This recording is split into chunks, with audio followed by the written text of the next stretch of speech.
हैदराबाद में एक चलती हुई ट्रेन से एक लड़की कूद जाती है रेप से बचने की कोशिश में। जैसे ही कूदती है उसकी कमर पर, उसके हाथ पैर हर जगह गंभीर चोट आती है और लड़की बेहोश हो जाती है। आनन फानन में उस लड़की को अस्पताल लेके जाया जाता है जहां पर वो बेहोश थी। जैसे ही उसकी बेहोशी से उसका होश आता है, वो सबसे पहला जो शब्द कहती है, बचाओ बचाओ, मेरा रेप करने की कोई कोशिश कर रहा है। जैसे ही पूरा मामला सामने आता है, पुलिस मौके पर पहुंचती है। क्योंकि रेलवे की बोगी से एक महिला नीचे कूदी थी, तो जीआरपी को बुलाया जाता है। जीआरपी से कहने का मतलब जो रेलवे प्रोटेक्शन फोर्स के जो जवान होते हैं उन्हें बुलाया जाता है। वो इस पूरे केस की इन्वेस्टिगेट करना शुरू करते हैं। पता लगता है कि जो महिला है ये लेडीज कोच में सवार थी और एक शख्स उस लेडीज कोच के अंदर जबरन घुस जाता है और बाकायदा इस महिला से सेक्सुअल फेवर मांगने की कोशिश करता है। ये जो पूरा वाक्य मैं आपको बता रहा हूं, ये 22 मार्च 2025 का है। ये जो महिला है इसने MMTS यानी मल्टी मॉडल ट्रांसपोर्ट सर्विस, मोटा मोटा लोकल ट्रेन टाइप की जो ट्रेन होती है लेकिन थोड़ी सी उससे अच्छी ट्रेन होती है। इसमें कई सारे बोगीज होते हैं और लेडीज कोच जो इंजन के सबसे आगे और एक इंजन के पीछे भी रखा जाता है। लेकिन इस ट्रेन में इंजन की जो सबसे पहला जो बोगी था वो लेडीज कोच वाला ही था। अब क्योंकि अक्सर इसमें ज्यादा भीड़ भाड़ नहीं होती है और ये जो महिला है इसका फोन खराब हो जाता है, जिसके लिए ये शहर पे जाती है। सिकंदराबाद जगह है, वहां पर इस सवार होती है। फोन ठीक करा के जैसे घर लौट रही होती है तो उस पूरे कोच में ज्यादा महिलाएं नहीं थी। लगभग उस पूरे कोच में 3 से 4 महिलाएं थी, जिसमें ये महिला भी शामिल थी।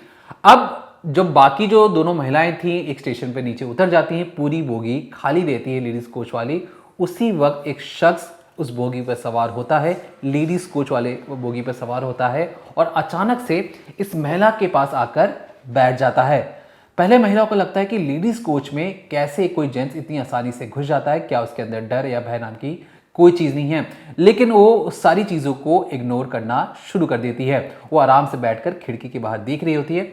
तभी शख्स खड़ा होता है और कहता है कि मुझे तुम्हारे साथ सेक्सुअल फेवर चाहिए। पहले जो महिला उसे सुनकर बड़ा अटपटा लगता है। वो कहते हैं कि तुम कैसी फालतू बकवास कर रहे हो, तुम यहां से चली जाओ नहीं तो मैं चिल्लाना शुरू कर दूंगी। बावजूद इसके वो शख्स इसके साथ हाथापाई करने की कोशिश करता है, लेकिन ये जो महिला है ये अपनी जान बचाने की कोशिश कर रही होती है। बोगी से इधर उधर भाग रही होती है। समझ में नहीं आ रहा होता कि ट्रेन को कैसे रोके और दूसरे लोगों तक बताएं कि ये जो शख्स है ये मेरा रेप करने की कोशिश कर रहा है। दरवाजे के पास खड़े होकर ये बहुत देर तक चिल्लाती है, बचाओ बचाओ बचाओ। लेकिन ट्रेन की जो रफ्तार थी उसमें किसी को इसकी बात की खबर नहीं लगी। उसके बाद क्या होता है, ये जो शख्स था धीरे धीरे उसके करीब पहुंचना शुरू करता है। लेकिन जो महिला थी उसने सोचा कि मैं अपना बचाव कैसे करूं, तो सबसे पहला कदम ये उठाती है कि चलती हुई ट्रेन से नीचे कूद जाती है। देश में शायद ऐसा पहला मामला होगा जहां पर एक अपनी जान बचाने के लिए, रेप जैसी घिनौनी वारदात से अपने आप को बचाने के लिए एक महिला चलती हुई ट्रेन से नीचे कूद जाती है। अब जब इस पूरे मामले की खबर जीआरपी को लगी है, रेलवे प्रोटेक्शन फोर्स को लगी है, पूरे मामले की इन्वेस्टिगेशन किया जा रहा है और पता लगाने की कोशिश की जा रही है कि ये जो शख्स है ये कौन से स्टेशन से चढ़ा, इसकी इतनी हिम्मत कैसी हुई कि लेडीज कोच में जाकर एक महिला की रेप करने की इसने कोशिश की है। फिलहाल पुलिस ने जो लड़की की शिकायत पर BNS की धारा 75 यानी महिला के शील भंग करने के इरादे से उस पर हमला या जबरदस्ती उस पर अटैक करने की जो कोशिश होती है उसमें BNS की धारा 75 और 131 आपराधिक बल का प्रयोग करने के मामले में एक अज्ञात शख्स के खिलाफ मामला दर्ज किया गया है। अब यहाँ पर जब लड़की की कुंडली खंगाली की तो पता लगा कि लड़की एक प्राइवेट कंपनी में काम करती है और हाल फिलहाल के लिए उसका फोन खराब हो गया था, इसलिए जेन्युइनली वो एक दुकान पर अपना फोन ठीक कराने के लिए गई थी। जब वहां से लौट रही थी तब उसके साथ ये सारा वाक्य होता है। लेकिन चलिए आपको इस चलते चलते आपको ये भी बता दें कि अगर मान लीजिए ट्रेन में अगर जो अकेली महिला ट्रैवल कर रही हैं या जो ट्रैवलर हैं तो उनके लिए जो सुरक्षा जो मानक हैं वो क्या क्या चीजें हैं। तो सबसे पहले याद रखिए, अगर कोई भी किशोरी या महिला बिना टिकट के अकेली ट्रेन में ट्रैवल कर रही है तो टीटी उसे जबरन ट्रेन से नीचे नहीं उतार सकता है। किसी महिला को ट्रेन से उतारने के लिए अगर वो अकेली हो तो बाकायदा टीटी को आरपीएफ की लेडी कांस्टेबल को बुलाना पड़ेगा और उसके साथ ही उसे नीचे उतारा जाएगा। याद रखिए, जो भी अकेले महिला ट्रैवल करती है ट्रेन में आपको जबरन कोई नीचे नहीं उतार सकता है। अगर आरपीएफ की लेडी कांस्टेबल हैं तभी आप उनके साथ नीचे उतरिए। अब तीसरी चीज याद रखिए, धारा 162 के अकॉर्डिंग अगर कोई भी जो बच्चा है जिसकी उम्र 12 साल से ऊपर है तो लेडीज कोच में नहीं जा सकता है। 12 साल तक की उम्र के बच्चों को ही लेडीज कोच में लेडीज के साथ चढ़ने की इजाजत है। अगर वो उससे बड़ा है तो उसे दूसरी कोच में जाना पड़ेगा।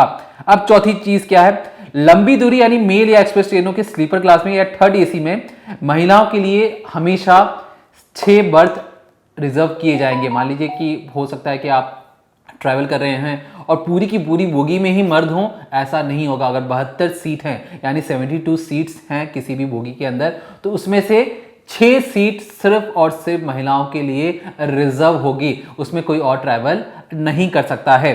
अब इसके आगे क्या कहा जाता है, मान लीजिए कि जो आर्मी में काम करते हैं, जो पैरामिलिट्री में काम करते हैं, क्या उन्हें लेडीज बोगी में जाने की इजाजत होगी? तो इस पे साफ तरीके से ना है। अगर वो कोई भी सैन्य कर्मी हो, अगर वो चाहे भी लेडीज कोच में जाने का, तो वो सवार नहीं हो सकता, बीट मिलिट्री बीट पैरामिलिट्री। तीसरी चीज जो है, भारतीय रेलवे ने सीसीटीवी कैमरे और स्टेशन निगरानी कक्ष स्थापित के लिए महिला सुरक्षा में सुधार करने की कोशिश भी की है। तमाम तरीकों में स्टेशनों के जरिए, और जिस तरीके से स्टेशन में तो अब सीसीटीवी हर जगह भरमार हो चुकी है, यहाँ तक कि जो बोगीज हैं उस पर भी कैमरा लगाने की जो प्रावधान है। अब तक हर बोगी में कैमरे नहीं लगे हैं। राजधानी जैसी ट्रेनों में जो अच्छी प्रीमियम ट्रेन है वहाँ पे आपको कैमरा दिखेगा, जहाँ पर सुरक्षा के मद्देनजर महिला क्या बाकी सबके लिए भी कैमरे लगाए गए हैं। लेकिन इसे बड़े स्तर पर करने की ज़रूरत है, क्योंकि अब अभी भी अगर उस वक्त उस बोगी के अंदर भी कैमरा लगा हुआ रहता तो शायद इस महिला को जो जिस तरीके से कूदी है उस अपराधी को तुरंत ही पकड़ लिया जाता। लेकिन कैमरा ना होने की वजह से पुलिस को बहुत मशक्कत करनी पड़ रही है कि कौन है शख्स। आप सोचिए, इतनी बड़ी भीड़ में पुलिस किस तरीके से उस अपराधी तक पहुंचेगी और कैसे समझेगी कि यही वो शख्स था जो उस बोगी के अंदर घुसा था। अब यहां पर जो आखिरी चीज है, महिला यात्रियों की सुरक्षा के लिए रेलवे ने 17 अक्टूबर 2020 को मेरी सहेली नामक एक अखिल भारतीय पहल शुरू की थी, जिसमें तमाम तरीकों से उनकी अगर तुरंत उन्हें किसी कंप्लेन करना है या किसी मुसीबत में है तो तुरंत एक कॉल दूर ही आरपीएफ मौजूद रहेगी। लेकिन याद रखिए, एक बोगी के अंदर अगर जब अपराधी घुसता है, जब वो पाता है कि महिला अकेले है और जो उसकी खुराफाती दिमाग में जो चीज़ें चल रही होती हैं, उसे लगता है कि बाकी सारी चीज़ें को दरकिनार करते हुए पहले वो अपनी हवस की आग को बुझा ले, उसके बाद जो होगा देखा जाएगा। ये जो होगा देखा जाएगा ये साफ तौर पे बताता है कि किस तरीके से रेलवे में अभी भी बहुत ज़्यादा यात्रियों की सुरक्षा के लिए बहुत काम करने की ज़रूरत है, और उसमें खास तौर पर महिला सुरक्षा के काम करने के लिए बेहद तत्परता के साथ इमरजेंसी मोड पर, एक वार मोड पर सुरक्षा करने की ज़रूरत है। जितनी ज़्यादा सुरक्षा होगी, लोग उतनी ज़्यादा रेलवे के ऊपर ट्रैवल करेंगे, अच्छे तरीके से ट्रैवल करेंगे, और रेलवे का जो नाम खराब करने वाले जो इस तरीके से ये जो लोग हैं, जो पैसेंजर्स हैं, जो सिर्फ और सिर्फ अपने मकसद के लिए जो भारत सरकार की प्रॉपर्टी है, लोगों की जान के साथ खिलवाड़ करते हैं, इन पर सख्त से सख्त कार्रवाई करने की भी ज़रूरत है।